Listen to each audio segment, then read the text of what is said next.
नमस्कार, दृष्टि न्यूज में आपका स्वागत है। मैं हूं आपके साथ अंकिता। चलिए बढ़ते हैं खबर की। शुभ शुक्रवार है। पूरी दुनिया में प्रभु यीशु मसीह के मृत्यु के बाद याद किया जा रहा है।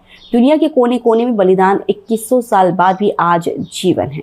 शुभ शुक्रवार है। पूरी दुनिया में प्रभु यीशु मसीह के मृत्यु के बाद याद किया जा रहा है। दुनिया के कोने कोने में बलिदान 2100 साल बाद भी आज जीवन है और शिक्षाप्रद है। उसका कारण यह है कि निस्वार्थ भाव से परमेश्वर के पुत्र होकर प्रभु यीशु मसीह दुनिया में आए थे और मनुष्यों के पापों से छुटकारा, शैतान को पराजित करने के लिए उन्होंने अपने जीवन में जो संदेश दिया वह किसी को भी पहुंचने के लिए, आलोचना करने के लिए उसके चरित्र ऊपर मृत्यु प्राप्त कर रहे थे। तो उनका एक ही संदेश था कि परमेश्वर के पुत्र के रूप में सारी दुनिया के लोगों के लिए बलिदान देना है।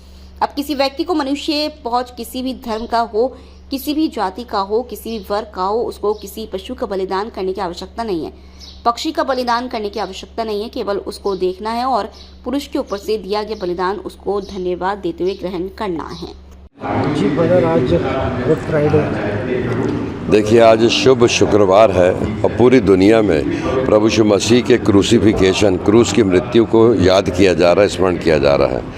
दुनिया के कोने कोने में प्रभु यीशु मसीह का ये बलिदान 2100 साल बाद भी आज भी जीवंत है, ज्वलंत है और शिक्षाप्रद है। उसका कारण ये है कि निस्वार्थ भाव से परमेश्वर के पुत्र होकर के प्रभु यीशु मसीह इस दुनिया में आए थे और मनुष्यों के पापों से छुटकारे के लिए और शैतान को पराजित करने के लिए उन्होंने अपने जीवन से 3.5 साल में जो संदेश दिया वो किसी को भी हानि पहुंचाने के लिए, आलोचना करने के लिए, उसके चरित्र हनन करने के लिए कभी उन्होंने कोई शिक्षा नहीं दिया।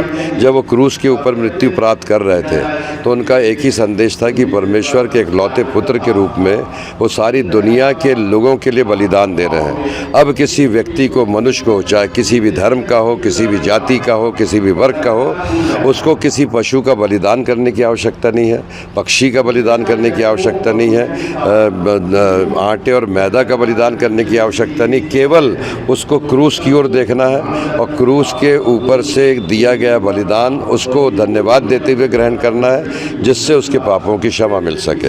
प्रभु यीशु मसीह ने पहली वाणी क्रूस के ऊपर से उच्चारा था, हे पिता, इन्हें क्षमा कर क्योंकि ये नहीं जानते कि क्या कर रहे हैं। आज पूरी दुनिया में कई शक्तिशाली देश जो युद्ध की विभीषिका से जूझ रहे हैं, इनके लिए आज प्रभु यीशु मसीह प्रार्थना कर रहा है कि हे पिता, इन्हें क्षमा कर क्योंकि ये नहीं जानते कि ये क्या कर रहे हैं। स्कूल के बच्चों के ऊपर बम फेंक रहे हैं, अस्पतालों में बम फेंक रहे हैं, निर्दोष लोगों को हानि पहुंचा रहे हैं, हमारे दैनिक जीवन की आवश्यकताओं को हमारे पास तक नहीं पहुंचने दे रहे हैं। हमारे भोजन के लिए भोजन वस्तु, गैस, तेल, संसाधन, ट्रांसपोर्टेशन, सब कुछ, हे पिता, इन्हें क्षमा कर क्योंकि ये नहीं जानते कि एक मानव अधिकार का, मानव उपलब्धियों का कितना बड़ा हनन हो रहा है। आज के इस क्रूसिफिकेशन के दिन में, प्रभु यीशु मसीह के बलिदान के दिन में, मैं ये प्रार्थना करता हूँ कि पूरे विश्व में अमन और शांति हो और प्रभु यीशु मसीह का ये बलिदान व्यर्थ न जाए। उनका बलिदान निस्वार्थ था, सारी दुनिया के लिए था।